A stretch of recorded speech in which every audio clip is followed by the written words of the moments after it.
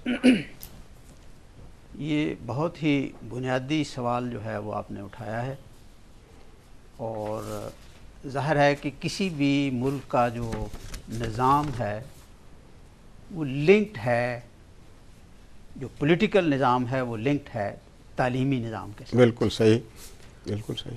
اور پاکستان میں 47 سے لے کے اب تک تعلیم کے میدان میں بہت زیادہ کانفرنسز ہوئیں، کوئی 7 کے قریب تعلیمی پالیسیز جو ہیں وہ بنائی گئیں.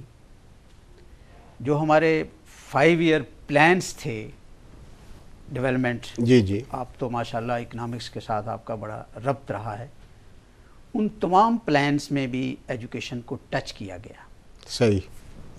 لیکن اصولی طور پہ یہ ہے کہ جو تعلیمی پالیسی ہے وہ ڈٹرمن کرتی ہے کہ قوم کا ویژن کیا ہے.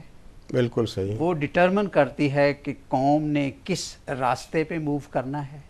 وہ ڈٹرمن کرتی ہے کہ آپ کا نصاب کیا ہوگا، آپ کا سلیبس کیا ہوگا، آپ کے ٹارگٹس کیا ہیں جو ہم نے اچیو کرنے ہیں تھرو دیٹ. صحیح، وہ ان پالیسیوں کے تحت، اور اسی کی بنیاد پہ پھر نظام تعلیم جو ہے وہ استوار ہوتا ہے. بالکل صحیح.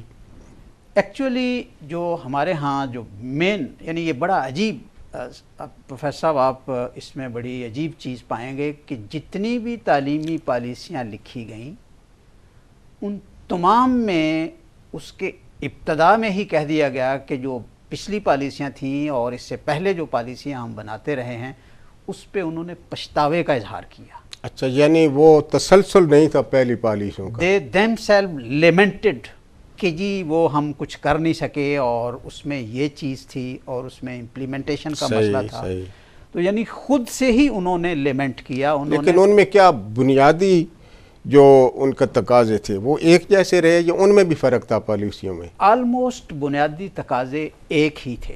صحیح. لیکن ان میں ہوا یہ کہ بعض نے ٹارگٹ سیٹ کیا کہ ہم اتنے % لٹریسی ریٹ بڑھائیں گے، بعض نے کہا کہ ہم اتنے پرائمری اسکول کھولیں گے، بعض نے کہا کہ اتنے ہم ہائی اسکول کھولیں گے، بعض نے یہ کہا کہ ہمارا فوکس جو ہے وہ ہائر ایجوکیشن پہ ہوگا، بعض کا سیکنڈری پہ ہوگا. تو اس طرح سے ان پالیسیز کے درمیان ویریشنز ہیں، لیکن تمام میں بنیادی چیزیں آلموسٹ ایک ہی ہیں. اس میں تھوڑا سا آپ کو انٹرپٹ کروں گا. یہ جو ہماری پالیسیاں ہیں اس میں میرا خیال یہ ہے کہ لٹریسی ریٹ کو بڑھانے کے لیے تو کیا گیا ہے، لیکن جو تعلیم ہائر لیول پہ یا جس کی ریسرچ میں ضرورت ہے اس پہ زیادہ توجہ نہیں دی گئی. جی آپ نے بہت ہی زبردست پوائنٹ جو ہے اس کو ٹچ کیا ہے. واقعتاً ایک چیز تو ہمیں جو فوراً سے بھی گلوبلائزیشن کا دور جب سے شروع ہوا ہے تب سے بھی ہمارے اوپر دباؤ یہی ہے کہ آپ لٹریسی ریٹ بڑھائیں. صحیح. لیکن جو ہوتی ہے ویژن میں یہ چیز ڈٹرمن کی جاتی ہے کہ ہم کس قسم کی قوم بننا چاہتے ہیں. بالکل صحیح. جس کا قائد نے اشارہ کیا. ہم کس طرح سے ایٹیچیوڈ بلڈنگ کرنا چاہتے ہیں لوگوں کی. بالکل صحیح. ہم کس طرح سے پھر دوسرے سنکرونائزیشن ہمیں کرنا ہے کہ ہمارا کلچر، ہمارا مذہب، ہمارے جو ڈیفرنٹ لینگویجز کے مسائل ہیں، ہمارے جو ریجنل مسائل ہیں، ان تمام کو اس پالیسی میں یکجا کیا جا سکے، سنکرونائز کیا جائے، یکجا کیا جائے. اس پہ کام نہیں ہوا. صحیح. یعنی فوری طور پہ پاکستان بننے کے بعد ایک لینگویج کا ایشو اٹھا. بالکل صحیح. چاہیے یہ تھا کہ لینگویج کے ایشو پہ لوگوں کی بات چیت کروائی جاتی. صحیح. بنگال کے جو لوگ تھے ان کا ماننا یہ تھا کہ اگر ملک میں جمہوریت ہے صحیح تو وی آر ان میجورٹی. بالکل ہماری زبان ہو تو میجورٹی کی زبان جو ہے اس کو مان لیا جائے. صحیح. انہوں نے کہا اگر نہیں ماننا کم از کم تو 2 لینگویجز کی بائی جائے، لینگویج کر دیا جائے، ایک میجورٹی کا ڈیسیژن ہو جائے. بالکل ٹھیک. تو یہ جو تعلیمی پالیسی ہے it is very much linked with the political system. Good. اور اسی وجہ سے ہمارے ہاں ربط نہیں ہے کہ کسی زمانے میں کوئی گورنمنٹ کر رہی ہے. ٹھیک بالکل. دوسرے ایک اور بات جو ہمارے ساتھ اور انڈیا اور ہمارے درمیان فرق رہا جی وہ یہ تھا کہ وہاں ایک پولیٹیکل نظام تھا جو کہ ڈیموکریٹک سیٹ اپ تھا، سویلین گورنمنٹ تھی، تو وہ ایک تسلسل سے پالیسیاں بنتی رہی. بالکل صحیح. ہمارے ہاں یہ ربط نہیں رہا. اور ڈیفینیٹلی آپ دیکھیں کہ جب بھٹو دور میں 1970 میں پہلی جامع پالیسی 72 میں بنی، پہلی 70 میں بنی، اس کے بعد جو جامع بنی وہ 72 میں بنی. اب اس میں یعنی پاکستان کی واحد وہ پالیسی ہے جس میں کوئی ویژن ڈرا کیا گیا، صحیح، جس میں ایک ایجوکیشن کو کن لائنز پہ ہم نے لے کے جانا ہے، لائن آف ایکشن دی گئی. اس میں پھر یہ واضح کیا گیا کہ وہ کون سے سیکٹرز ہیں، وہ کون سے لوگ ہیں، ان کو بھی ٹچ کیا جائے تاکہ ان کی پارٹیسپیشن ہو. بالکل صحیح. اس کے علاوہ آپ کو جیسے یاد ہے کہ ظاہر ہے کہ وہ ایک پروگریسو ویژن کے آدمی تھے. بالکل صحیح. تو انہوں نے ایجوکیشن کو پروگریسو لائنز پہ لانے کے لیے اس پالیسی میں وہ چیزیں سمو دیں. بٹ انفارچونیٹلی 77 میں جب مارشل لا آیا تو مارشل لا آنے سے it was a you turn.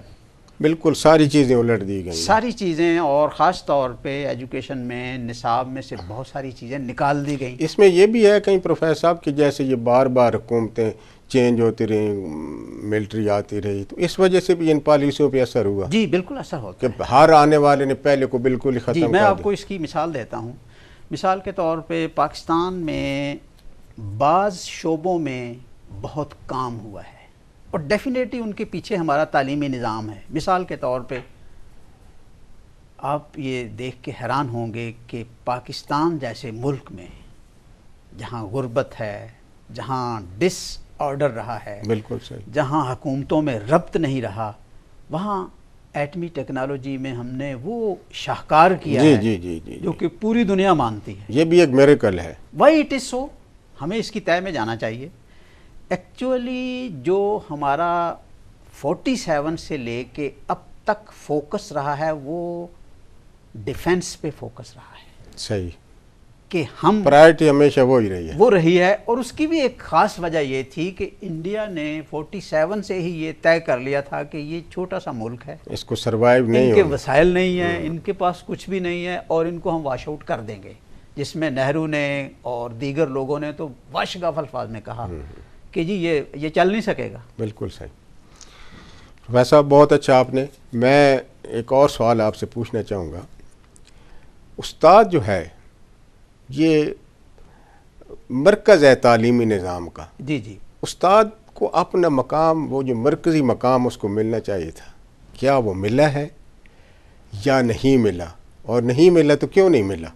جی، اس میں بڑا ہی آپ نے زبردست کوشچن اٹھایا ہے. اس میں بات میں جیسے پہلے ہم بات کر رہے تھے کہ جیسی پرائرٹیز ہماری ہوں گی، بالکل صحیح، یعنی پولیٹکس جس کی بھی ہو، چاہے سیولین تھی چاہے فوجی تھی، ہماری پرائرٹی ڈیفنس تھی. بالکل صحیح. اور بجٹ کا زیادہ حصہ ڈیفنس پہ خرچ ہوتا رہا. ایجوکیشن پہ بہت ہی کم خرچ کیا. جی جی. اور وہ پرائرٹی جو ہے وہ ڈیفینیٹلی ڈاؤن ہوتی چلی گئی. اب ظاہر ہے کہ جب وہ پرائرٹی نہیں ہوگی تو جو ایجوکیشن نظام میں ایک مرکزی کردار ہے اس کو بھی پوزیشن حاصل نگلیکٹڈ ہے. یعنی سکندر مرزا کے دور میں آپ ایک عام سی مثال ہے کہ ایجوکیشن کے جب تمام محکمے بانٹے جا رہے تھے منسٹرز کے، جی جی، تو کسی نے کہا کہ وہ ایجوکیشن کا محکمہ تو رہ ہی گیا. تو انہوں نے کہا اچھا باہر دیکھیں کوئی بندہ ہے تو اس کو بنا دیں، اس کو ایڈیشنل دے دیا گیا. ناظرین، ہم ایک مختصر سے وقفے کے بعد دوبارہ ملتے ہیں. آپ ہمارے ساتھ ہی رہیے.